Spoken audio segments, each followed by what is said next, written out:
Hello guys and welcome back. तर महाशिवरात्रीच्या दिवशी सडन माझ्या डोक्यात असा प्लॅन आला की आज पूजा दोन्ही चिरंजीवांच्या हातून करून घ्यावी. तर दरवर्षी पूजेला रोज गुरुजी येतात, पण दरवर्षी महादेवांची पूजा त्यांना अभिषेक घालायचं सुद्धा मी करते दरवर्षी.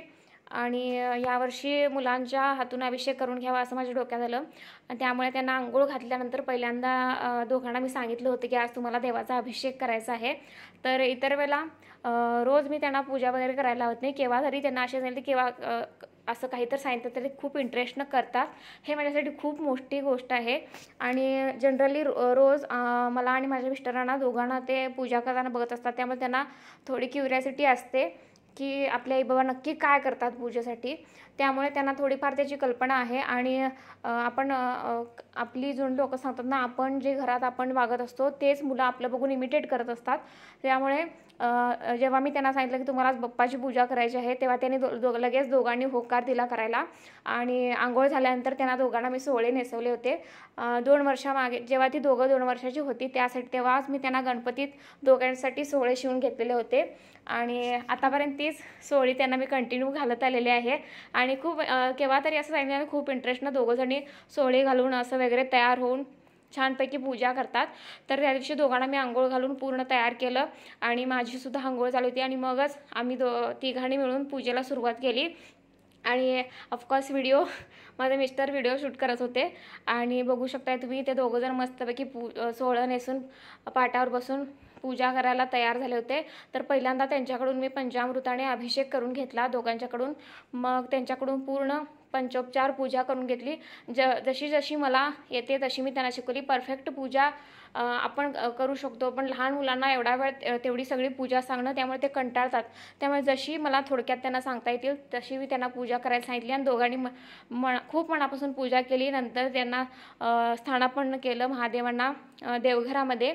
आणि नंतर त्यांचीसुद्धा फुलं आणि बेलपत्र घालून पूजा केली. बघू शकताय तुम्ही ते खूप सुंदर पद्धतीने पूजा केली. आणि मुलं जेव्हा असं काहीतरी करतात, आपण जे सांगतो ते ऐकतात.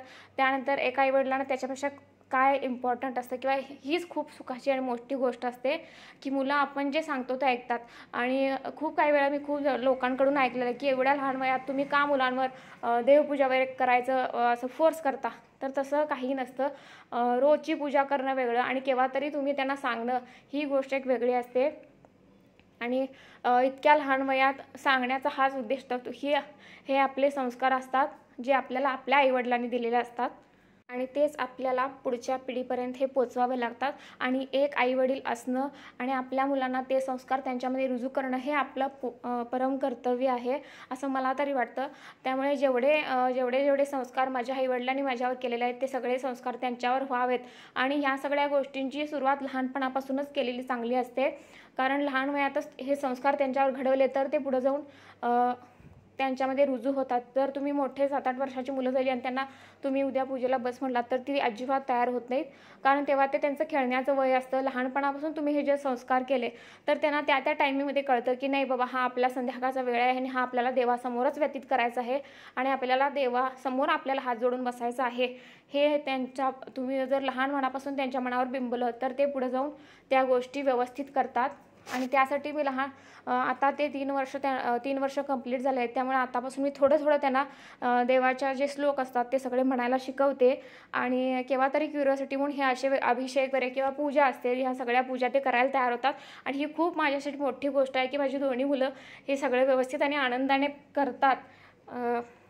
खूप वेळ नाही, पण जेमतेम एक 10-15 मिनटं जरी त्यांनी वेळ दिला तरी तो खूप मोठा आहे. कारण लहान मुलं एका जागी व्यवस्थित फार असं राहू शकत नाहीत, ते कंटाळून जातात. त्यामुळे रोजचे एक 10 मिनटं जरी तुम्ही त्यांना लहानपणापासून बसायची सवय लावली देवासमोर तरी ती खूप मोठी गोष्ट आहे. आणि त्यातूनच ते पुढं जाऊन आपल्याला जे शिकवायचं असतं ते त्यांच्या मनावर कोरलं जातं. आणि ते पूर्णपणे त्या दृष्टीने त्यांच्याकडे ती एक तयारी असते पुढच्या पावलासाठी. आणि म्हणून जेवढं मला शक्य होईल तेवढं मी त्यांना शिकवायचा प्रयत्न करते. आणि ते दोघं हौसेने शिकतात सुद्धा. मी नसतील त्यांची आजी आहे, त्यांची काकू आहे, दोघीसुद्धा त्यासुद्धा खूप छान पद्धतीने शिकवत असतात त्यांना. देवाच नाही किंवा प्रत्येक बाकीच्या सगळ्या गोष्टी आहेत त्या सगळ्या शिकवतात. आणि ही गोष्ट कुणी म्हणत असेल की नाही लहानपणापासून मुलांच्या मनावर तुम्ही आत्तापासूनच फोर्स करत आहात, तर ह्या गोष्टीला माझा थोडासा विरोध आहे, कारण लहान वयातच या गोष्टी त्यांच्या मनावर बिंबवणं खूप गरजेचं आहे. त्यांचं खेळायचं वय असतं, बरोबर आहे, पण त्या खेळायच्या वयाबरोबरच या सगळ्या गोष्टी त्यांच्याकडून करून घेणं, त्यांना त्या गोष्टीची जाणीव करून देणं हे आईवडिलांचं कर्तव्य असतं किंवा घरातल्या प्रत्येक सदस्याचं कर्तव्य आहे. त्यामुळे लहान वयात हे सगळे संस्कार त्यांच्यावर झालेच पाहिजेत आणि हेच वय असतं शिकण्याचं. पुढे जाऊन जर त्यांना तुम्ही शिक म्हटला तर ते शिकणार नाहीत. हा माझा अनुभव आहे. 8-10 वर्षाच्या मुलाला जर तुम्ही आत्तापासून हा श्लोक म्हण किंवा हा मंत्र म्हणून दाखव म्हणला तर तो म्हणायला तयार होत नाही आणि त्यांना एक अवघडलेपणा येतो त्या वयात. पण जर लहानपणापासूनच तुम्ही त्यांना ज्या गोष्टी आपल्या संस्कृतीत आहेत थोड्याफार, त्या जर तुम्ही आत्तापासून शिकवायला चालू केल्या तर पुढे जाऊन कुणीही त्यांना सांगितलं तर ते लोकांमध्ये ऑकवर्डनेस न वाटता ते सगळं करू शकतात. ही गोष्ट माझ्या मनाची आहे आणि ही मला पटते. त्यामुळे मी माझ्या मुलांना माझ्या पद्धतीनेच संस्कार लावायचं काम करते आणि हे ते दोघंसुद्धा ते व्यवस्थित मनापासून करत आहेत आणि ह्यात माझी फॅमिलीसुद्धा पूर्ण सपोर्टिव्ह आहे आणि माझ्या पद्धतीनेच ते सगळे मुलांना त्यांच्या परीने व्यवस्थित सगळं शिक्षण देत असतात.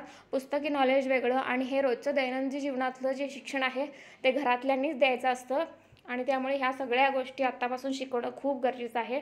आणि लहान वयात आपल्याला जेवढं त्यांना शिकवता येईल, जेवढं त्यांना समजेल तितपत आणि जेवढं त्यांना उमगेल तितपत आपल्याला हे शिकवलंच पाहिजे आपण, या मताची मी आहे.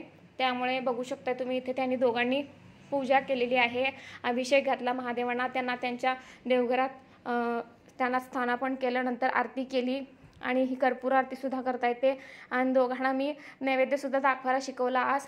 आणि दंडवत साष्टांग प्रणाम हे रोज त्यांचं काम आहे आणि रोज दोघं पण आवडीने करतात.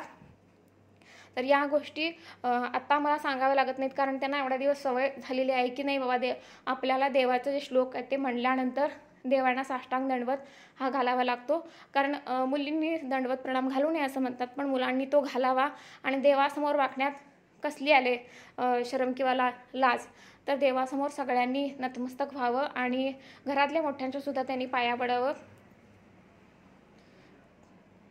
तर मुलांची पूजा झाल्यानंतर मी सुद्धा बाहेर जो एंट्रन्समध्ये जो महादेवांची पूजा रोज मी करते, जसं की मी तुम्हाला मागच्या व्लॉगमध्ये सुद्धा सांगितलेलं होतं, तर आज त्यांची सुद्धा पूजा मी करणार होते. कारण आज महाशिवरात्री होती, तर खूप मोठा दिवस होता आणि रोज करते पूजा, पण त्या दिवशी एक वेगळा उत्साह असतो ना, की त्या दिवशी एक महत्त्वाचा दिवस असतो आणि त्यामुळे जशी आज मुलांनी पूजा केली त्यासारखीच मी त्यांच्याकडून करून घेतली होती. तशीच पूजा मी बाहेरच्या महादेवांनासुद्धा केली. त्यांनासुद्धा पंचामृत अभिषेक घालून त्यांना स्नान केलं, त्यांची पूजा केली. आणि ही जी महादेवांची पिंड आहे ती खूप वर्षापासून आहे, अगदी पूर्वीपासून आहे. माझ्या आजी सासूबाईंची त्या काळापासून ती पिंड आहे आणि त्यासुद्धा तेव्हा पूजा करत होत्या. आणि माझं जसं लग्न झालं तेव्हापासून मी सुद्धा त्यांची पूजा करते, रोज करते. आणि त्यांची पूजा केल्याशिवाय मनाला समाधान लाभत नाही आणि ते केल्याशिवाय माझी दिवसाची कुठलीही कामे पूर्ण होत नाहीत. त्यामुळे आज तर महाशिवरात्री होती, एवढा मोठा दिवस होता, त्यामुळे तो एक वेगळाच उत्साह होता. त्यामुळे मी सुद्धा त्यांची पूजा केली मनोभावे आणि नंतर त्यांना नैवेद्य आणि आरती, आज जशी नैवेद्य आरती झाली त्यानंतर त्यांचीसुद्धा आरती करून मग नंतर सगळ्यांनी मिळून फराळ केला. आणि अशा प्रकारे खूप छान पद्धतीने पार पडला महाशिवरात्रीचा दिवस. तर कसा वाटला तुम्हाला हा आजचा व्लॉग मला नक्की कमेंटमध्ये सांगा. आणि तुम्हाला जर माझे व्हिडिओ आवडत असतील तर प्लीज चॅनलला सबस्क्राईब करा, लाईक करा, शेअर करा आणि असेच माझे व्हिडिओ पाहत राहा. इथून पुढेही खूप छान छान व्हिडिओ तुम्हाला बघायला मिळतील. Thank you so much.